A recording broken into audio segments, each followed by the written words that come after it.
Hello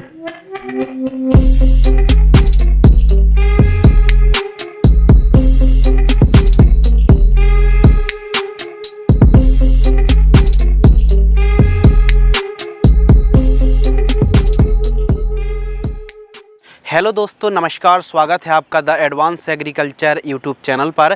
दोस्तों, आज की इस वीडियो के माध्यम से आपको बतलाएंगे खीरा ककड़ी की उन्नत खेती, कैसे हमारे किसान भाई खीरा ककड़ी की खेती कर सकते हैं, बरसाती खीरा की खेती कैसे करना चाहिए, कौन सी वैरायटी लगाएं, कितना आप मुनाफा अर्न कर सकते हैं, कितनी कमाई कर सकते हैं, कौन सी बीमारी आती हैं, उनका उपाय, इलाज, जलवायु, क्लाइमेट कंडीशन, टेम्परेचर के साथ साथ टाइमिंग के ऊपर बात करेंगे, इरिगेशन, फर्टिगेशन के साथ साथ संपूर्ण जानकारी डिटेल में शेयर करेंगे। तो वीडियो पर बने रहिए। चलिए शुरू करते हैं।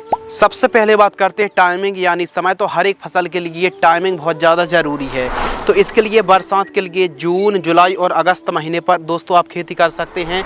जायद के लिए फरवरी से मार्च और गर्मियों के लिए जनवरी से फरवरी के मध्य आप खेती कर सकते हैं। भूमि और तापमान, जलवायु के ऊपर बात करें तो खीरा ककड़ी की खेती सभी प्रकार की जलवायु पर आप खेती कर सकते हैं, चाहे काली मिट्टी हो, काली दोमट हो, चिकनी दोमट भूमि, सभी प्रकार की भूमि। लेकिन जो काली दोमट भूमि होती है वो काफ़ी अच्छा उत्पादन देने वाली में से एक सॉइल होती है। 5.5 से 7.5 तक मृदा की pH वैल्यू होनी चाहिए। मिनिमम जो टेम्परेचर है 12 से 15 और अधिकतम 22 से 35 डिग्री सेल्सियस तक जो टेम्परेचर है, यदि ऊपर 35 तक जाता है तो ठीक तरीके से फसल बढ़वार लेती है।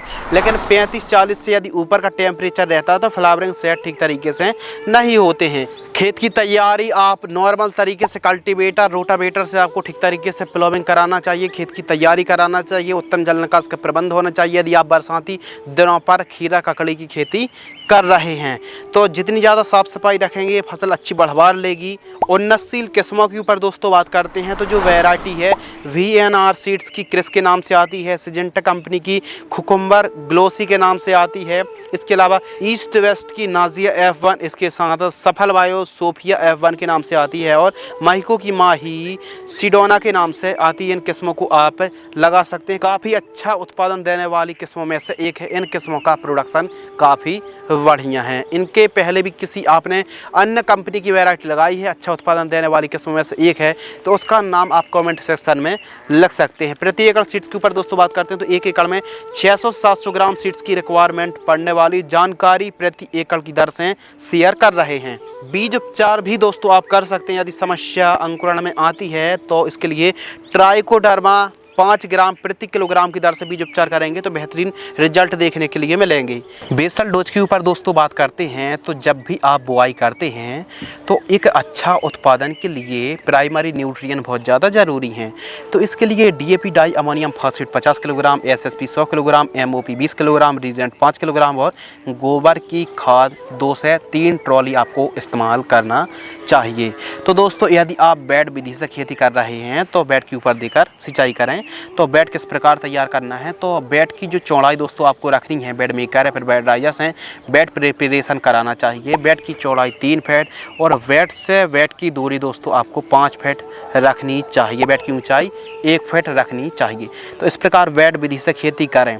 इसके अलावा मंडप के ऊपर दोस्तों बात करते हैं तो इसकी शाखाओं को ऊपर चढ़ाने के लिए जो कि आप वीडियो पर देख रहे हैं इस प्रकार मंडप तैयार कर सकते हैं। बांस मजबूत होना चाहिए, 10 फीट ऊंचाई वाले बांस के मंडप होना चाहिए। पैड वायर की आवश्यकता पड़ेगी। रस्सी की और बंधाई के लिए जो पैड वायर है, प्लास्टिक रस्सी है, सुतली है, इनकी आवश्यकता पड़ने वाली है। बुनाई के लिए धागा का भी आप इस्तेमाल कर सकते हैं। मंडप की ऊंचाई 7 फीट के आसपास होनी चाहिए। बांस से बांस की दूरी 10 से 12 फीट रखनी चाहिए। इसके अलावा दोस्तों जो मंडप है वो आप स्टेट वाला भी तैयार कर सकते हैं और आयताकार बांस का मंडप भी तैयार कर सकते हैं।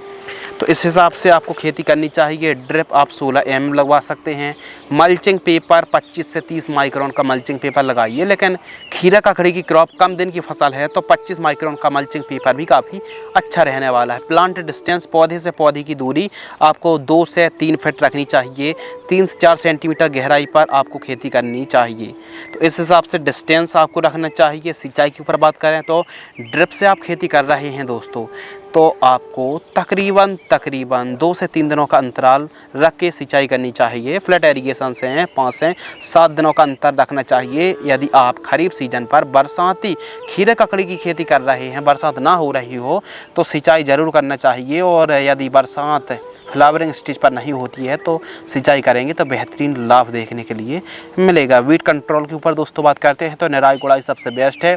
खीरा ककड़ी की क्रॉप पर फर्स्ट निराई गुड़ाई 30 से 35 दिन और सेकंड है निराई गुड़ाई लगभग 45 से 55-60 दिन के आसपास की फसल होती है तो सेकंड है निराई गुड़ाई करनी चाहिए। सोइंग के ऊपर दोस्तों बात करते हैं तो आप खीरा ककड़ी की खेती कर रहे हैं 2 विधियों से कर सकते हैं।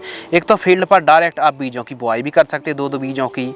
इसके अलावा नर्सरी भी आप तैयार कर सकते हैं। घर पर प्लास्टिक प्रोट्रे पर भी आप नर्सरी तैयार कर सकते हैं। मात्र 25 दिनों में स्वस्थ नर्सरी तैयार हो जाएगी। वर्मी कंपोस्ट कोकोपीट खाद की मदद से प्लास्टिक प्रोट्रे पर आप नर्सरी तैयार कर सकते हैं।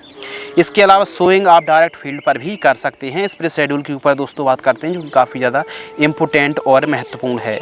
स्प्रे शेड्यूल समझने से पहले दोस्तों हम समझते हैं कि ज़्यादा स्प्रे ना ही करना पड़े तो उसके लिए स्टिकी ट्रैप पीला नीला और फल मक्खी के लिए फ्रूट फ्लाई ट्रैप आपको लगाना चाहिए। स्टिकी ट्रैप 1 एकड़ में 20 पीस पीला और नीला ट्रैप आपको लगाना चाहिए। स्टार्टिंग पर नीम ऑयल है, इमिडाक्लोप्रिड है, थाइमोथोक्सोम है, इनका स्प्रे लेना चाहिए। ऑर्गेनिक तरीके से आप खेती कर रहे हैं तो जीवामृत है, ट्राइकोडर्मा है, गोबरी खाद है, वर्मी कंपोस्ट है, मुर्गी की खाद है, नाइट्रोजन का बैक्टीरिया है, PSB है, KSB है, इसके अलावा माइकोराइजा है, इनका इस्तेमाल करना चाहिए। बीच चीज़ें बोरॉन है, ह्यूमिक एसिड है, गन्ने का गुड़ इस्तेमाल करेंगे तो बेहतरीन रिजल्ट देखने के लिए मिलेगा। गन्ने का गुड़ 1 एकड़ में 3 किलोग्राम प्रयोग करना चाहिए। और गन्ने के गुड़ से फ्लावरिंग स्टेज में यदि आप गन्ने का गुड़ यानी जैगरी इस्तेमाल करते हैं तो काफ़ी बढ़िया तरीके से फ्लावरिंग सेट होते हैं। तो मेन टॉपिक पर आते हैं स्प्रे शेड्यूल। तो जो बीमारी हैं, अगर बीमारी के ऊपर बात करें तो एफिड जैसे वाइट फ्लाई है, रेड बीटल है, माइट्स है, फल मक्खी है, लीफ माइनर के साथ साथ डाउन मिल्ड्यू, पाउडर मिल्ड्यू, फल भेदक और बैक्टीरिया बेल्ट के साथ साथ तना सड़ने की समस्या देखने के लिए दोस्तों मिलती है। तो इसके लिए जो फर्स्ट स्प्रे है 15 से 20 दिन की फसल होती है। सिजेंटा कंपनी की एकतारा 10 ग्राम UPL की साफ फंगिसाइड 40 ग्राम 15 लीटर पानी की दर से घोलकर स्प्रे करना चाहिए। जो भी आप स्प्रे कर रहे हैं सिलिकॉन चिप को मिलाकर स्प्रे आपको करना चाहिए। सेकंड स्प्रे 40 से 50 दिन के आसपास की फसल होती है तो बायर कंपनी की सोलमन 12 ml, BASF कंपनी की एक्रोबेट कंप्लीट फंगिसाइड 40 ग्राम 15 लीटर पानी में घोलकर स्प्रे करना चाहिए। बरसात का सीजन है तो हर स्प्रे पर सिलिकॉन चिप को मिलाकर स्प्रे करना चाहिए। थर्ड स्प्रे के ऊपर दोस्तों बात करते हैं तो 70 से 75 दिन के आसपास की फसल होती है तो Fentac plus tonic 10 ml, Bayer company Confidor super 5 ml, धान का कॉन का फंगिसाइड 30 ग्राम 15 लीटर की दर से स्प्रे करें।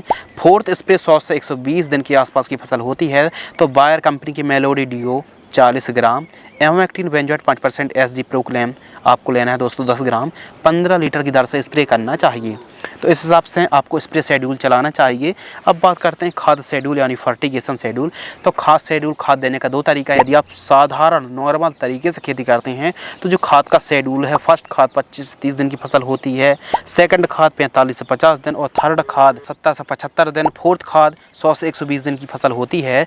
तो इन जो खादों के डोज हम बतला रहे हैं वो प्रति एकड़ की दर से बतला रहे हैं। जड़ों से 5 से 6 इंच दूर जड़ों के पास देकर सिंचाई करने से बेहतरीन रिजल्ट मिलेंगे। अब जो किसान भाई ड्रिप से खेती कर रहे हैं, टपक सिंचाई से खेती कर रहे हैं तो उनके लिए वाटर सॉल्युबल फर्टिलाइजर्स यानी पानी में 100% घुलने वाली खादों को ही ड्रिप से चलाया जाता है। तो जो फर्स्ट कॉम्बिनेशन है 15 से 35 दिन के मध्य 4-4 दिनों के अंतराल पर एक दिन में एक खाद छोड़नी है, 4 दिन का अंतर रखना है।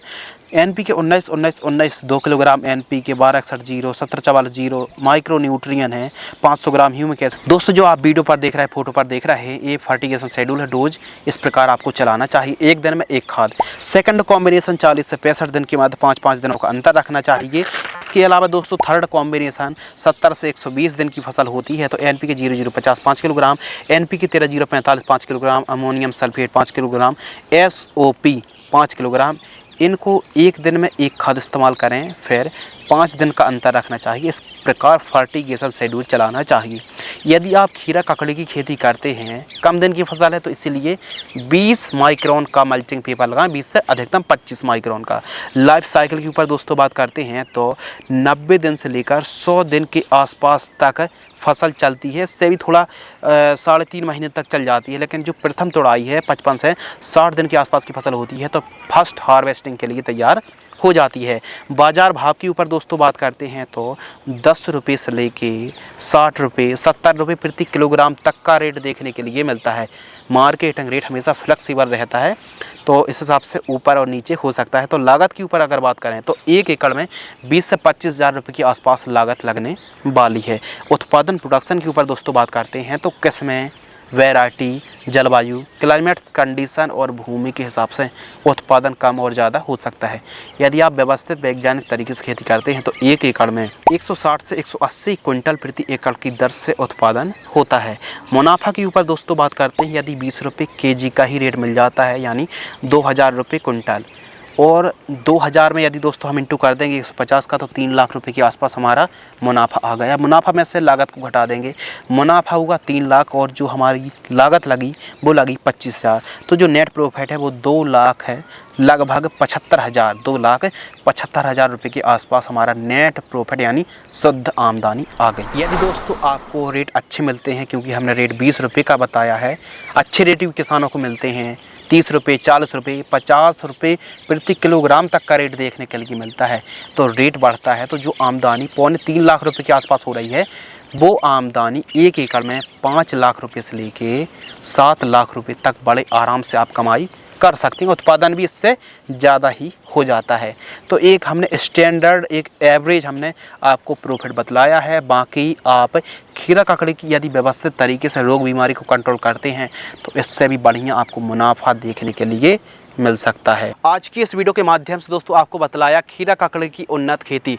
यदि आपको यह वीडियो पसंद आती तो वीडियो को लाइक करें, चैनल को सब्सक्राइब करें। वीडियो को आपने अंत तक पूरा वॉच किया, वीडियो को अंत तक देखने के लिए आपका दिल से बहुत बहुत शुक्रिया। जय हिंद, वंदे मातरम।